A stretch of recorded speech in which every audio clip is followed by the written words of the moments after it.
Caroll 155, The Five Mind. Raise a file, group of interest, defunct. GOI 001, Chicago Spirit. File created circa 1915. File last revised by GOI November 1938.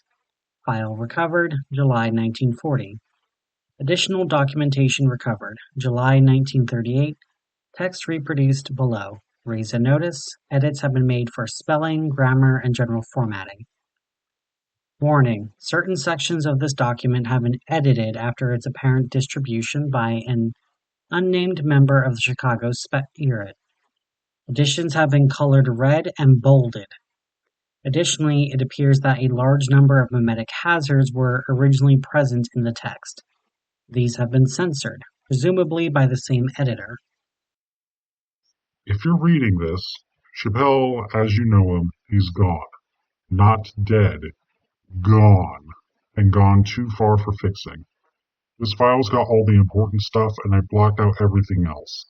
Do yourself a favor, and don't read between the lines. Caroll 155, The Five Mind.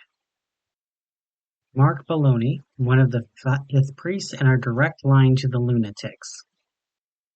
Stay away from him and all these psychos. There it is. Anywhere you can spot a fifth church. Big, tall buildings with a five-pointed symbol like an asterisk. They're all over the states. Yeah, we're off exploded there must have not one else when you are me that's nice that's one seeable. If you have to go to one of the churches, for any reason, never stay long. Never listen to the preachers for anything longer than 5 minutes. Never look the lunatics in the eyes.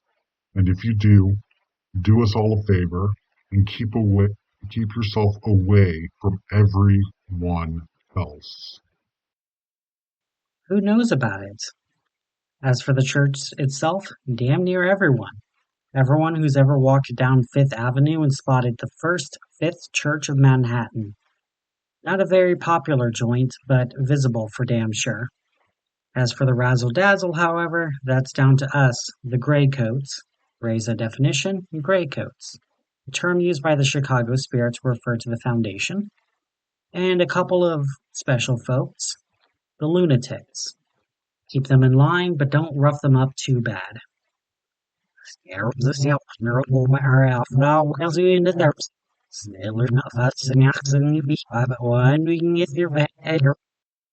We found it with great difficulty. Fifth churches don't look like they have any sort of magic to them, and we suspect that's by design. Looks like a place to shuffle in, worship the Lord, and feel good about yourself like all the good little Christians do.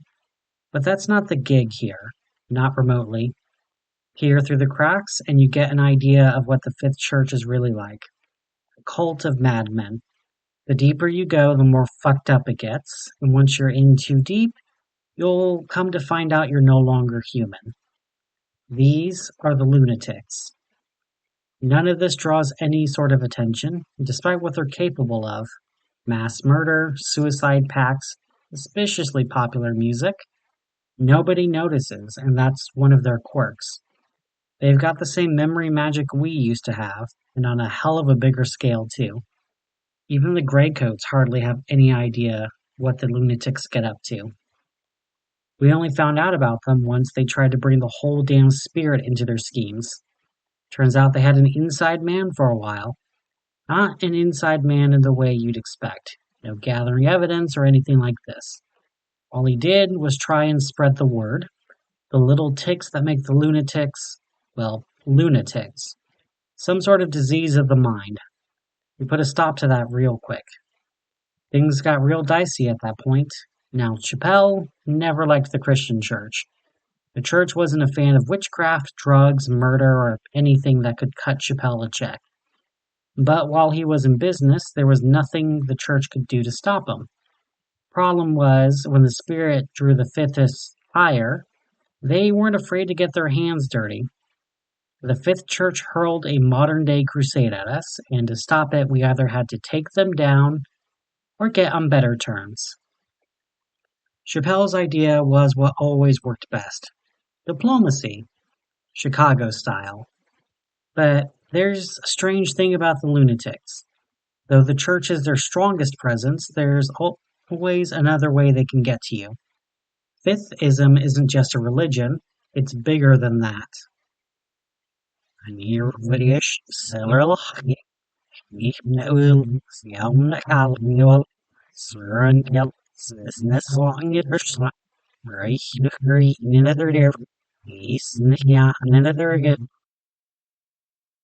If you stand against it, it can get you any way it needs. Squirrel attacks, ex-cons, violent jazz bassists. Eventually, the attacks progress to battles you can't fight with guns. So we decided to get talking. Lucky for us, we didn't have to start with the Fifth Church. Would have been a little awkward to come crawling back to them, after all. As it turned out, St. Clair, the Harlem Queen of Gambling, was in cahoots with the lunatics herself. Needless to say, it was in Chappelle's best interest to strike a deal with Queenie. If he was right, the Fifth Church would warm up to him in time. Queenie spilled the beans on a whole lot in the little chat that ensued.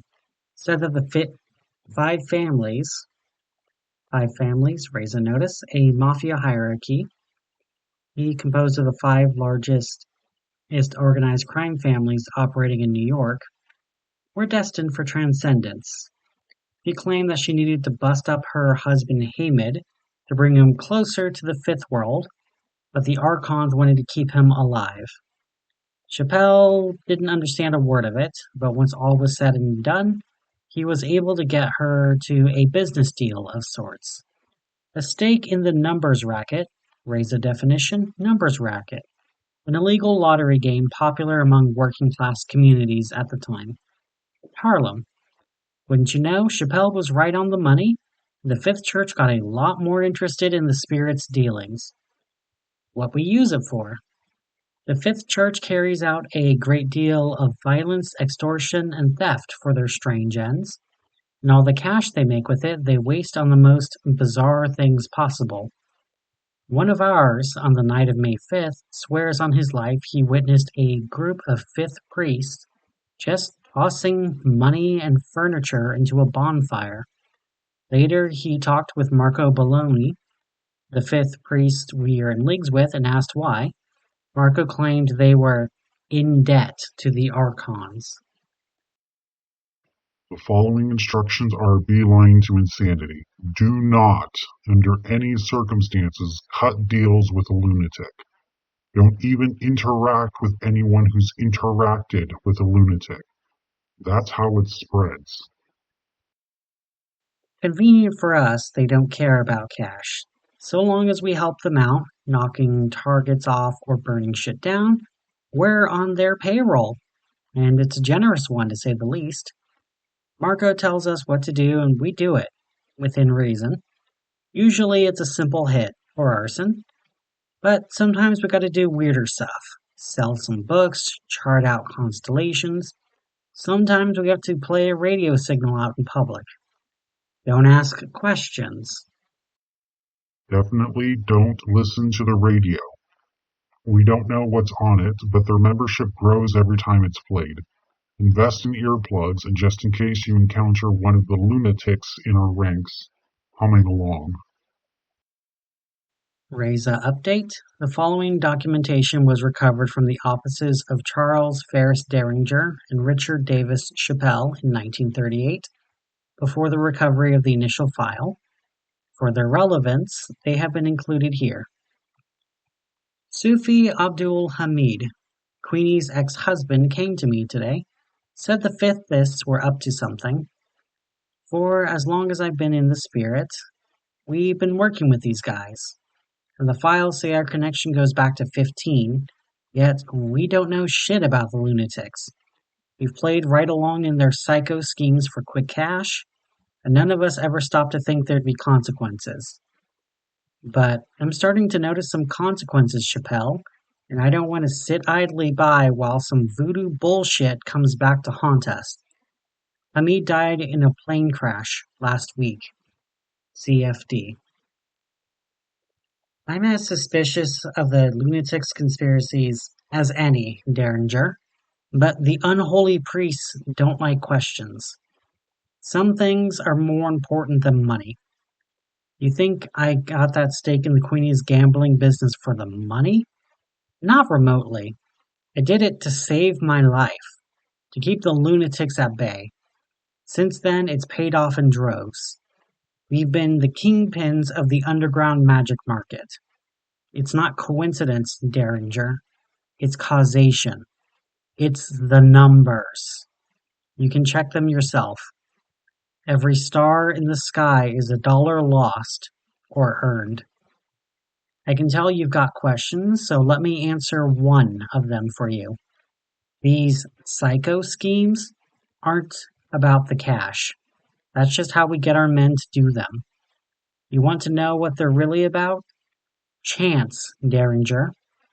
5 days after we peddled the 5th edition of the Good Book, our biggest rival lost one of their top enforcers in a boating accident. It's only been 2 days after the arson of our own drug den, and we're already hearing news about our suppliers dropping costs. And of course, I don't need to tell you the favors the racket's doing us. Don't trust the lunatics? That's fine. Don't trust me even. But there's always safety in numbers.